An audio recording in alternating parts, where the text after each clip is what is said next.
Kwon Alexander makes his return to the New Orleans Saints, what it means for the team, what it means for Kwon, and what it means for the young linebackers on the squad. And of course, we'll also take a look at day 5 of training camp and give you the news and notes you need to know, all on today's episode of Locked On Saints.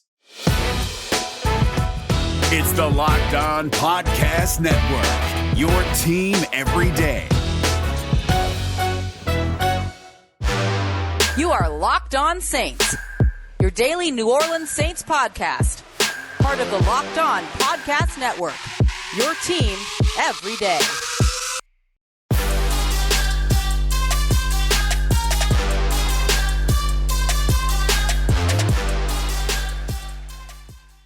What is good, Who Dat Nation and Who Dat family? Welcome into another episode of Locked On Saints, the daily podcast covering your New Orleans Saints, part of the Locked On Podcast Network, your team every day. On today's episode, you know we got to cover the big news. Linebacker Kwon Alexander making his triumphant return to the New Orleans Saints. We'll talk about the contract, what it means for Kwon, and what it means for the defense. Then we'll take a look at the young linebackers behind Kwon and what it means for them. Are they truly behind Kwon Alexander after this signing? And then we'll wrap up by taking a look at training camp day 5, all the news and notes that you need to know. As always, I'm your host, Ross Jackson, at Ross Jackson Nola on Twitter, co-managing editor over at CanalStreetChronicles.com, and your Tuesday co-host over at the national Locked On NFL podcast. We got all that and a little bit of lanyard for you on today's episode of Locked On Saints, your team every day.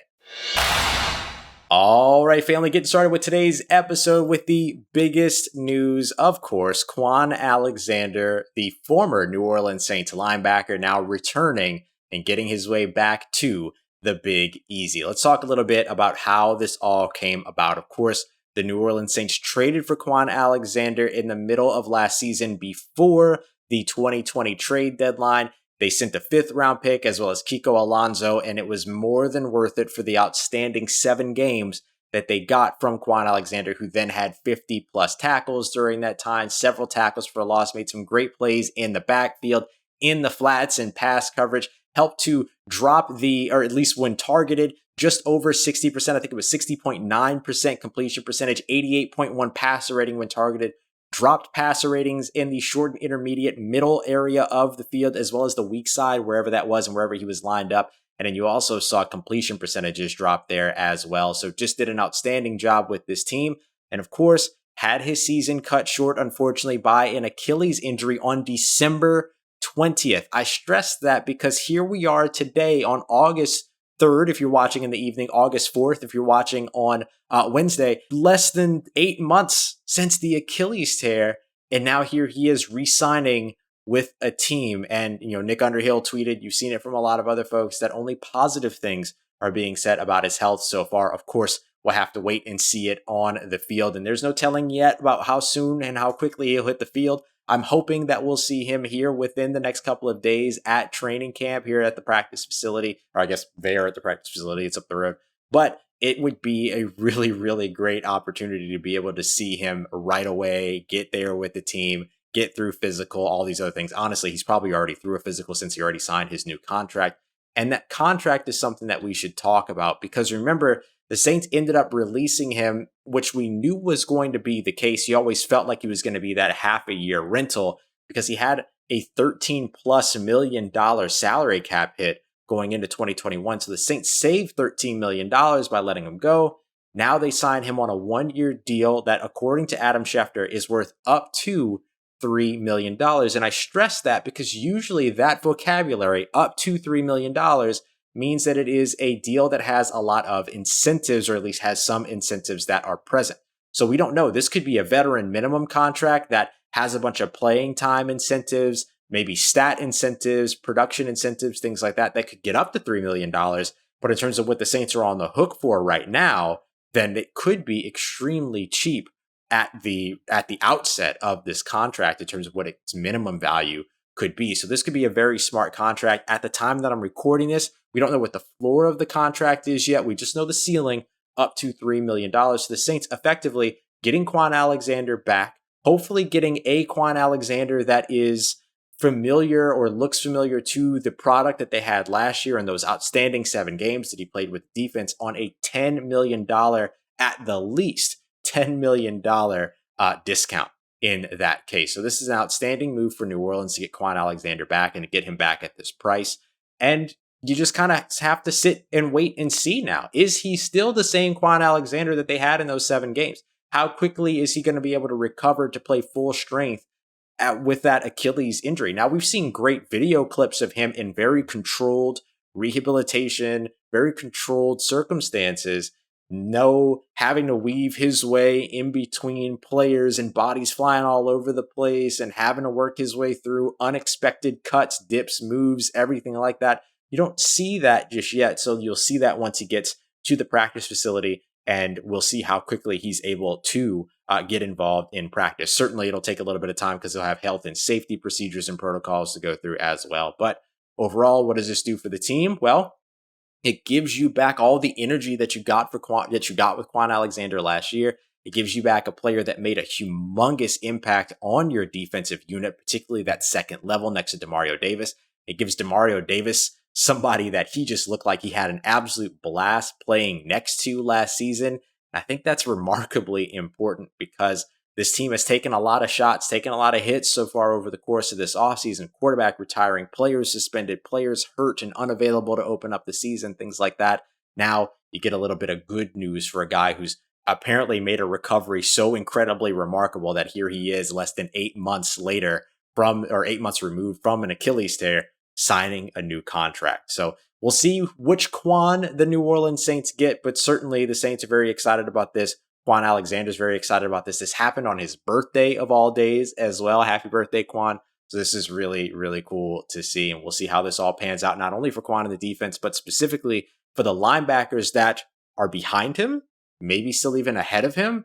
We'll talk about that next as we look at the young linebackers on this roster who are looking to be immediate contributors as quickly as possible as we continue on with today's episode of Locked On Saints. So I know Saints fans are really excited about Kwon Alexander, but I'm going to tell you what I'm really excited about. We are, if you're listening to this or watching this on Wednesday, 1 day away from football. I know it's just the Hall of Fame game. It's the 3rd team, 4th team, 7th team Cowboys versus the 18th team Steelers. I get it, but I'm still very excited about this because it's just a sign of what's to come, because then the week after that, we get the first week of preseason games, 3 weeks of those, a week off, and then you're into week 1 in early September, just about a month away. We're almost there. So football is right around the corner. If you want to get in on that action, either right now with the preseason or later on, including some potential, or actually not potential, but some odds and props that are now up over with our good friends over at betonline.ag that cover quarterback battles, including the New Orleans Saints.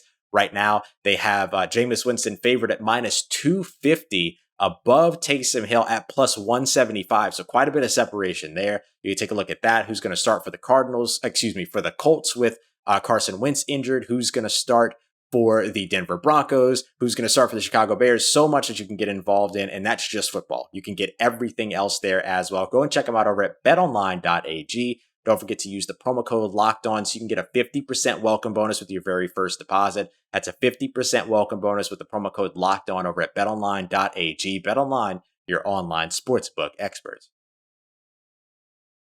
All right, family, continuing on with today's episode of Locked On Saints. If you haven't already, make sure you go and check out the Peacock and Williamson NFL show as well. All those odds and props, things that I talked about for betonline.ag. Those are all things that these guys are going to be getting you ready for with all the NFL action. So go and check them out wherever you get your podcast. Now, let's go ahead and jump into the next part of this. We're going to look at this Kwon Alexander signing from a lot of different ways. Tomorrow, we'll get into the numbers. How did he affect the New Orleans Saints in 2020? And what would that mean for them in 2021 if they got that Kwon Alexander back? But right now, you are kind of having to ask some questions, right? The New Orleans Saints go out, they got Kwon Alexander, but then they just invested in a guy like Pete Werner, who they like a lot and has performed very well so far throughout camp. Still getting the feel of things, still learning a lot of stuff, but he's getting the attention that you would expect him to be getting because they invested a 2nd round selection in him. Zack Baun, who the Saints invested in last year in the 2020 draft with a 3rd round selection, as well as some other younger guys that have been standing out. We saw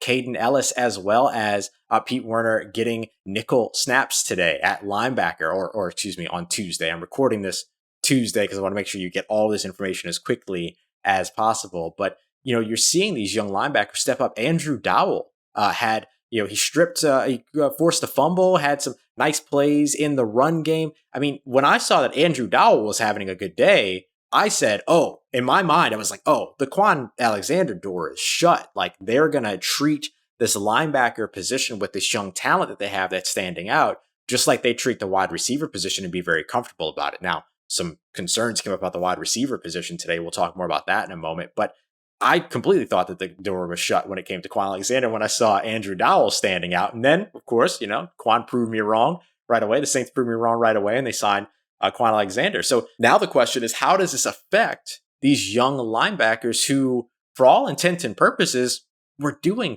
fine? No one was disappointing at any point. So there's a couple of different ways to look at this. First of which is that, again, you have a up to $3 million, what you would assume has an incentive-heavy deal for Kwon Alexander. There's very little risk here. If Kwon Alexander comes in and balls out and has a fantastic year, at most, you're spending $3 million on him. You have over $11 million here. I don't know if the incentives are going to be considered likely to earn or unlikely to earn. You know how those go. If it's unlikely to earn, then it goes against next year's cap. If it's likely to earn, then they could go against this year's cap. So there's a lot of different ways to look around and look at it. But if that happens, the Saints ended up investing barely anything in this player that could come in and be an absolute difference maker and playmaker for this team for 17 games or more, which would be fantastic. And that's what you hope, not only for New Orleans, but of course for Kwon, who wants to be healthy and available throughout the entire season.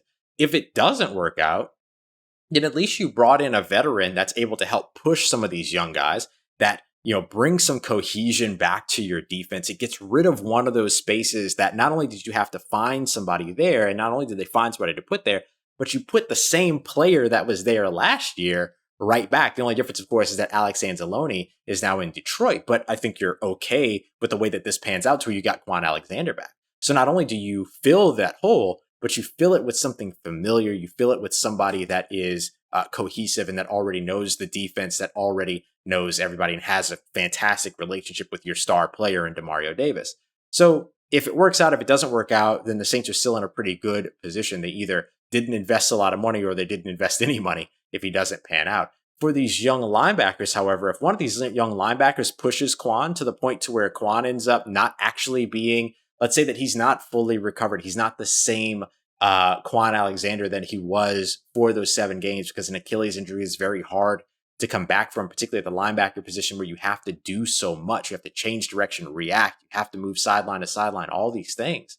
If he's not there, but one of these linebackers steps up, then you have fantastic depth with Kwon Alexander at that point, who later on in the season might be back to 2027 games worth of Kwon Alexander. So it puts them in a good position. Can these young guys step up now that there's a veteran that's standing in their way potentially? Does the veteran end up being so good so quickly and back to form so quickly that it gives the young guys more time to develop into their roles and adjust to the NFL? All of these are positives, and the Saints will just have to kind of monitor and see the way that this position rolls out. But does it mean that these young linebackers are out of the running? I would say absolutely not. You filled that hole right now, no matter what. Either it's because one of the young guys steps up or it's because you brought back Kwon Alexander. That's a great thing for New Orleans. Now they'll just let them battle it out and see which one it is. And basically building on a strength there while you have some of these other holes around the defense, obviously very good to be able to at least address something on this defense. Now, we've talked a bunch about Kwon Alexander. Let's look ahead now, or let's look back at training camp as a whole on Tuesday. First day with pads, who stood out, who didn't. Rough day for the quarterbacks. What does it mean? We'll talk about all that as we continue on with today's episode of Locked On Saints. The Saints returning Kwon Alexander to this linebacker room gives them essentially freedom of choice in terms of who it is that's going to be able to stand next to Demario Davis to start the 2021 season. And speaking of freedom of choice, we definitely celebrate that with our good friends over at BuiltBar.com and over at Built.com. Those protein bars that taste like candy bars, best tasting protein bars ever made. Trust me, I've tried all of them. I've tried a bunch of them. Built Bar is the best. There's none that tastes better than Built Bar, and that also give you 17, 18 grams of protein. And despite some of these flavors, caramel, salted caramel, cookies and cream, German chocolate, peanut butter brownie, mint brownie, it's 4 or 5 grams of sugar. They sound so incredibly sweet, but it's just 4 or 5 grams of sugar, 4 or 5 grams of net carbs, and then calories ranging from anywhere between 130 to 180 calories. And again, you're getting those 17, 18 grams of protein. So go and check them out. And if you want to, you can get a sample box of the official protein bar of US Track and Field, which is pretty cool. So you get 2 of all 9 flavors over at built.com. Just check out the Built bars there. Don't forget to use the promo code LOCKED15, LOCKED15, so you get 15% off at built.com. Let's get it. Who Dat Nation, wrapping up today's episode of Locked On Saints. It was a very Kwon Alexander heavy episode, linebacker heavy episode, of course, because that was the big news today. But of course, we also had training camp today, training camp day 5. If you want some of the finite numbers, some of the things that you want to really dig into, make sure you go and check out the work of folks like Luke Johnson and Amy Just and Kat Terrell and Nick Underhill and everybody that's putting out all the camp observations that you can go and read. I'm going to highlight 3 storylines to talk about here on the show. I want to talk a little bit about some concerning early exits for the New Orleans Saints. We'll talk about the quarterbacks and how they performed, and then some defensive standouts that I think are important to highlight. And we'll talk about why, because it goes back to something that we teased a few days ago and said, hey, this might happen, and we're already starting to see it. So let's start off with the early exits that are a little bit concerning. Tre'Quan Smith, as well as Keith Washington. Tre'Quan Smith ended up having to leave practice early, walked off the field with trainers, if I understand correctly. Keith Washington, though, came down hard, ended up having to leave practice as well. So you think about those 2 players, Tre'Quan Smith, Keith Washington, you're talking about a wide receiver and you're talking about a cornerback.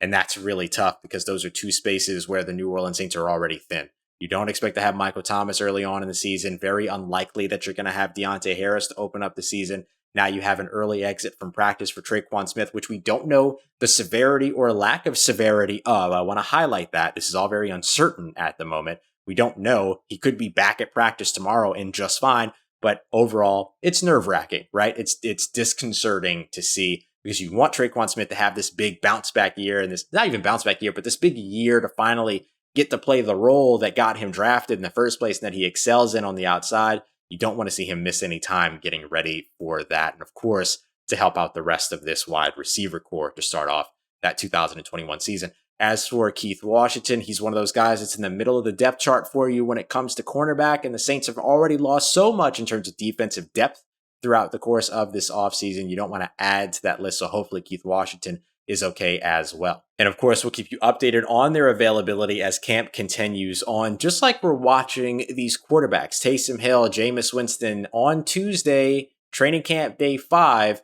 Think that it was Luke Johnson who mentioned that both of these guys completing around 50% of their passes, a couple of turnover-worthy throws for each of them, and then a couple of situations where you had passes batted away, batted at the line of scrimmage as well, things like that. So just an up and down day, and perhaps even you could say a down day for both of these quarterbacks. Not a great day for Ian Book either, who threw the first interception of camp. Ian Book did it. We're still waiting to see if it's going to be Jameis or Taysom that throws the first interception out of the 2 within the competition.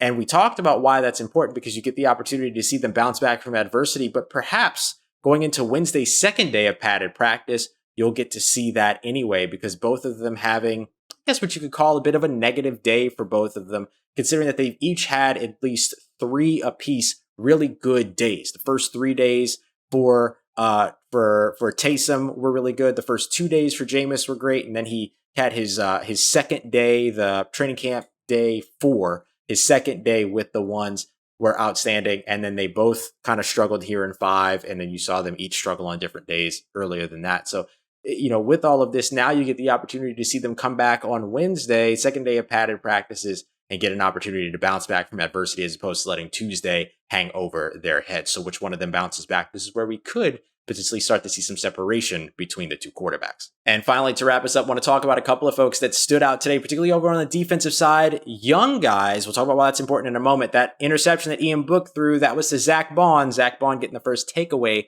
of camp, or at least the first interception of camp. And so there you go again, another linebacker making plays, and you've added Kwon Alexander to this mix. It's going to be very interesting to see how all of that shakes out. Then you have another linebacker that continues to make plays as well. We talked about Andrew Dowell. He was somebody that the Saints have always felt very highly about going into camp here. And then you've seen him make at least a big play every day, at least one big play every day. And today you had the strip where he forced the fumble. You saw him make some good plays against the run. You also saw some good plays against the run from Peyton Turner. Cam Jordan got a rest day, so Peyton Turner got some additional snaps and made very good on them. made some great plays there. And then the cornerback that stood out today was Paulson Adebo. Had some great plays, had some great moments. You can already see this guy from miles away when he's amongst the rest of the cornerbacks, that's for sure. And of course, Marshawn Lattimore continues to have a great camp as well. But I want to highlight specifically those young guys over on the defense, because if you remember last week when Chris Hogan was making all these catches, one of the things I kind of wanted to prepare everybody for is that you have these veterans that spike quickly, and then you have kind of the slow burn around the middle of week 2 to where you start to see the rookies, the young guys start to catch up. Now you're starting to see it. So now the separation becomes a little bit thin. They begin to thin a bit in terms of that separation between the young guys and the veterans. Now, who are the veterans that can continue to separate themselves? Who are the young guys that surpass the veterans? All of this is what we'll continue to watch all throughout camp as it continues on. But we're already starting to see sort of the plateau for the vets and then the ascension for all of the young guys in camp. So listen, tomorrow we're going to have even more updates for you. Hopefully we'll have some updates on the conditions and the situation there with Tre'Quan Smith and Keith Washington. Hopefully they're back as we get back to the second day of padded practices for the New Orleans Saints. And then, of course, Thursday and Friday, fans in attendance for outdoor practices. Fingers crossed that weather holds up for those. So either I'll give you my observations and notes, or we'll talk about some of the big storylines again as we head in. Don't expect to see Kwon Alexander at camp on Wednesday. Going to take some time with health and safety protocols. But no matter what, come back here, whether you're watching on YouTube or you're listening on your favorite podcast provider, for more every Monday through Friday and sometimes Saturday as well, with the Saints having camp on Saturday as we continue to track through training camp with preseason games right around the corner. As always, y'all, I appreciate you very much for being here. You can find me on Twitter at Ross Jackson, NOLA. Hit me up. Let me know how the family's doing. Let me know how you're living. Let me know how your mom and them and trust you, that nation. I'll holla at you.